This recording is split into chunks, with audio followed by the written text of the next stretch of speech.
This is a power move. Everything in this campaign is about strength versus weakness. And you look how he framed not doing this debate. He says, why would I want to be on this debate stage with a bunch of people who have 0%? They're a bunch of losers. Why do I want to be up there with them anyway? I got more important things to do. We're going to help our veterans. It is such a power move. If Donald Trump's afraid of Megyn Kelly... He is not afraid. Yes, he is. What is he going to do when we have real enemies? Thank you. Is he going to pull out of that out of fear because he's on the spot? That's right. I just don't agree with someone that's going to just pull out. Mike. So I actually suggested to Donald Trump in person a couple months ago. You did in person? Yeah, about 2 months ago I did a 90-minute interview with him. I remember it was You did? Yeah, it was the first. How was that? Oh, it was fantastic. What did you take away? I talked to him 10 minutes before the 90 minutes, 90 minutes on air and 20 minutes after. Wow. He was the same person the whole time. Yeah. Arrogant. That's a good thing. But warm, generous, kind, welcoming, all the things that great negotiators and businessmen are. On this point about being scared about Megyn Kelly, the next power move is what Ted Cruz just did, which is challenge Donald to a 90-minute, one-on-one, no moderator debate, Lincoln Douglas style. If he says no to that, then he's scared of Ted Cruz. Why would he want to The key to persuasion, identity beats analogy, analogy beats reason, reason beats nothing. You just appealed to reason.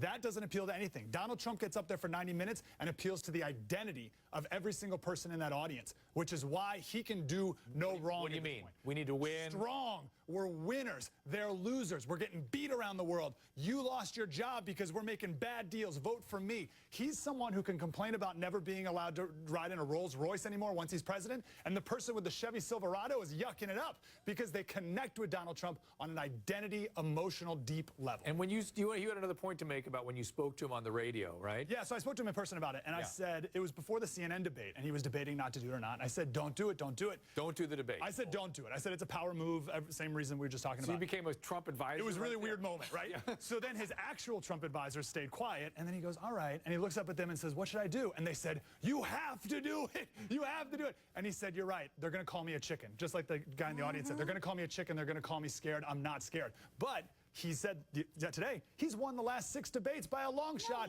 What? That's what he said. It doesn't matter. Reality doesn't matter. He thinks it has. In his mind, he's the best at everything. Of course. 2 things. First, before the break, you talked about bureaucracy, Drew. Yes. We have an unaccountable local bureaucracy. People who support big government, it's only going to get less accountable the bigger it gets, the further away from the Wait till you guys see what happens to healthcare when that's a giant. And when the federal government controls water, all that stuff. Oh, my God. The other point is, you mentioned it's money. That was the initial thing. But Detroit, this just came out the other day, Detroit came back and offered the city of Flint the same water from here on for 50% less than they were getting. They offered them 6 different offers. And they said no because the politicians in Flint wanted to have a big infrastructure project. They wanted to take credit for creating a big new pipe system to the new water system and have a big ribbon cutting and be celebrated for a grand Keynesian jobs program. And they did it anyway when they could have had cheaper water like they have. That's what bureaucracy does. It's not accountable, not human. And taxpayers have to pay the liabilities and all that stuff. But I don't want to make it too political, but still, how can you then go support big government,